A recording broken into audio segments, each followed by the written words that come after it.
record any of it. Excuse me. Okay, this is where we were before I was so rudely interrupted by one of my family members. And there are some just kind of nuances or rules that we have to keep in mind when we're talking about multiple substituents on an aromatic ring. Okay, so number one, this one I actually already addressed with you briefly. It's the rule that we saw with anisole, that when you did an electrophilic aromatic substitution on anisole, that you got para is the major product. And I told you that toluene, when you get the ortho product is the major product with toluene, that's actually an exception. So the rule is this: for a monosubstituted ring, the para product is going to predominate due to sterics, and we'll put here exception is toluene. Okay, that's the only exception to this one that's covered in our textbook. All right, so that's number one.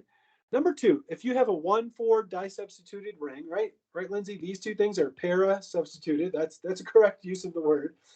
Anyhow, if you have 1,4 disubstitution, substitution is going to occur at the less sterically hindered site. It says here, if more than one site is favored by directing effect. So look, we have an isopropyl group and we have a methyl group. They're both weak activators. They're both activating to the ortho para positions. Both of their para positions are blocked. So where's it going to go? I mean, it could be directed to these two positions by this group, and then it could be directed to these two positions by this group. Well, since the isopropyl is so dang big, it's going to be directed to one of the green carbons to give you this compound as the major. You do get some of the other one, but that's going to be the minor, okay? So it's all based on sterics, okay? Which one is bigger? And then the last nuance for multiple substituents is this right here. For 1,3 disubstituted rings, if you have, substituents that are similar, right? This, again, is an ortho-para director. This is an ortho-para director. Typically, if you have anything that's 1,3 disubstituted, you're usually not going to get substitution in between them. I mean, it's just hindered. It's just blocked.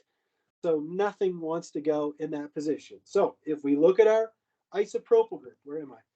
We look at our isopropyl group, it directs to the ortho and para positions. If we look at our methyl group, it directs to the ortho and para positions. So they're all directing to the exact same positions. Why is it going to go preferentially in this spot? Because it's less hindered if the nitro is next to a methyl as opposed to it being next to this giant isopropyl. Okay, so that's the rationale here. And one more thing I want to cover before we can look at some practice problems. And this is something that a very astute student of mine today brought up in the chat.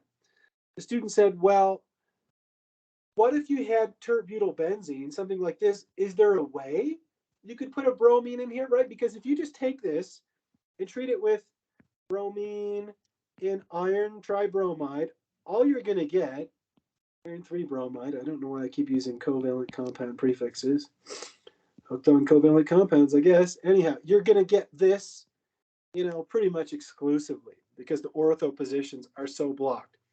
And so what the student said is there a way to do this? Could you put the bromine in the ortho position? And there is. And the way that we can do that is by using what's called a blocking group. So let's imagine we could do a synthesis where we could install some kind of blocking group, not a protecting group, because a protecting group masks a functionality. The blocking group is just blocking a position, okay? Then you could do the bromination, and then you could remove that blocking group, right? Because if you have a blocking group installed, well, the tert-butyl is going to direct to the ortho positions, and the para is blocked now. Thus, we would end up with that bromine right here. And then if we could remove the blocking group, then we would end up with the desired product. So how do you do that? What's the blocking group? Well, this goes back to last lecture. Do you remember when I taught you sulfonation? I said the way that you do a sulfonation to make a sulfonic acid is you treat benzene with concentrated fuming sulfuric acid. I said this was a mixture of sulfuric acid and sulfur trioxide, and you make a sulfonic acid. So a sulfonic a sulfonic acid. Then I said, hey, you can also do the reverse of that just by treating the sulfonic acid with dilute sulfuric acid. And I even brought up the mechanism. I said the mechanism is identical. It's just the reverse of the sulfonation mechanism. And so we can use a sulfonic acid as a blocking group. Sulfonic acid, we'll put here, makes a good, not leaving group, but a blocking group. Blocking group. What else did we say about a sulfonic acid? We said that it was a meta director because it was a moderate deactivator. Well, check this out. Here's the synthesis of this compound. So, Lindsay, you would call this what? Orthobromotert-butylbenzene, right? That would be the correct use of ortho as a prefix. So what do? We take our starting material, tert-butylbenzene. It's an ortho pair director, but it's going to direct to this position. Heck yeah. But what if we treat it with some fuming sulfuric acid? Then we put a sulfonic acid in the para position. Okay. Well, now you have the sulfonic acid that's directing to the meta positions, and you have the tert-butyl group that's also directing to its ortho positions. And therefore, the bromination is definitely going to occur here. And now you can just knock off that sulfonic acid with some dilute sulfuric acid, my friends, and you are done. Done like dinner. I mean, this is, if you had somebody in the lab on their first day and said, you know, the person doesn't know really a whole lot about how to do reactions in organic chemistry, this is what you'd want to get them to do, you know? Just put some dilute sulfuric acid in there and stir it around, man. And you're going to end up knocking off that sulfonic acid. Pretty cool, huh?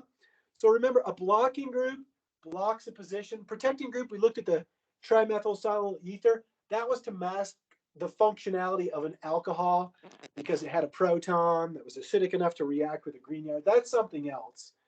But here we go. Let's take a look at a question. Question 18.18 comes straight out of our textbook. It says, for each of these compounds below, identify which positions are most likely to undergo an EAS, or an electrophilic aromatic substitution reaction. And so we have to assess each one of the substituents on these compounds. We know that nitros are strong deactivators, and those direct to the meta position. And so let's just highlight this one in yellow.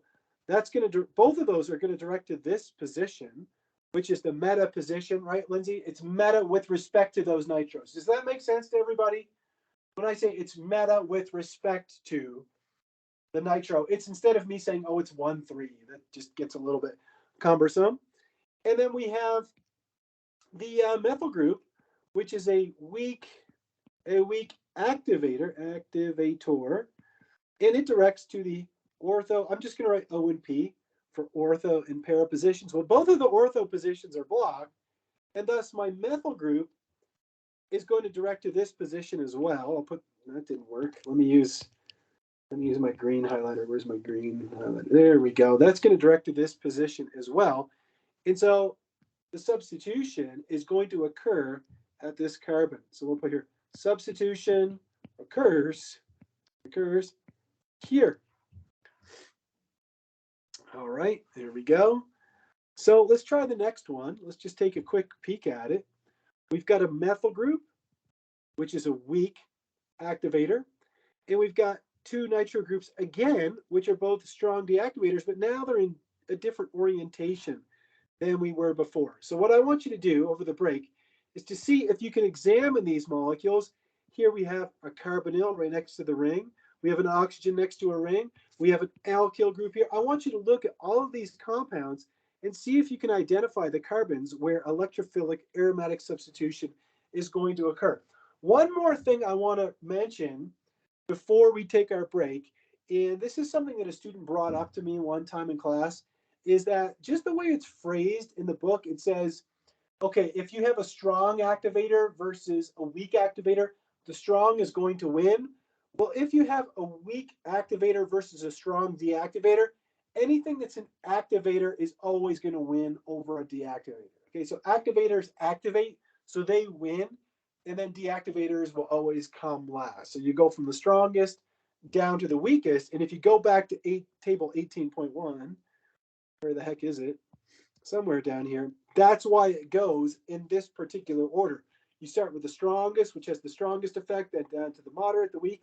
Then you start at the weak, moderate, strong. So everything up here is going to win over everything down here when you're making that decision.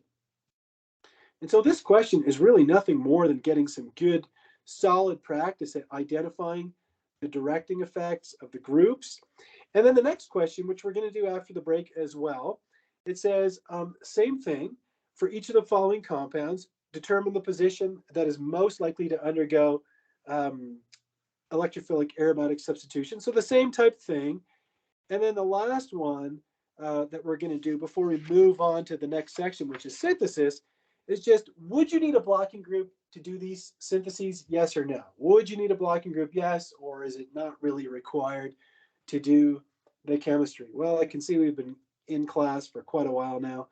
So why don't we take a break, and then we're going to come back. We'll try all three of these questions, and then we'll move on and really get into some synthesis before we finish up the chapter and just kind of branch out into something a little bit different, SNAR reactions and elimination addition reactions.